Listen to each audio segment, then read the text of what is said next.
2 weeks ago, you were on Fox News and you said if you protested peacefully on January 6th and had Merrick Garland's Department of Justice treat you like a gang member, you should be pardoned. If you committed violence on that day, obviously you shouldn't be pardoned.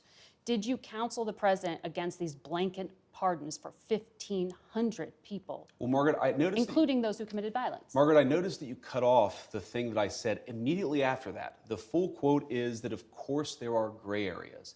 And here's the nature of the gray area. Merrick Garland's Department of Justice denied constitutional protections in the prosecutions. There were double standards in how sentences were applied to the J6 protesters versus other groups. What the president said consistently on the campaign is that he was going to look at a case-by-case basis. This is blanket. And that's exactly what we did. We looked at 1,600 cases, and the thing that came out of it, Margaret, is that there was a massive denial of due process of liberty, and a lot of people were denied their constitutional rights. The president believes that.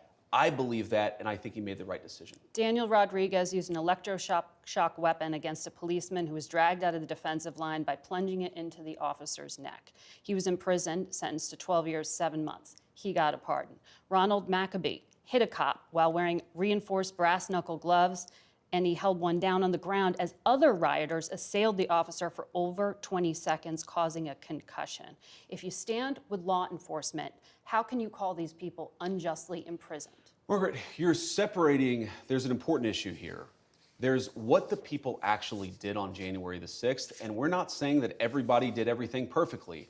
And then what did Merrick Garland's Department of Justice do in unjustly prosecuting well over 1,000 Americans in a way that was politically motivated? Is violence like that against a police officer ever justified? Violence against a police officer is not justified, but that doesn't mean that you should have Merrick Garland's weaponized Department of Justice expose you to incredibly unfair process, to denial of constitutional rights, and frankly, to a double standard that was not applied to many people, including, of course, the Black Lives Matter rioters who killed over 24 people and never had the weight of a weaponized Department of Justice come against them.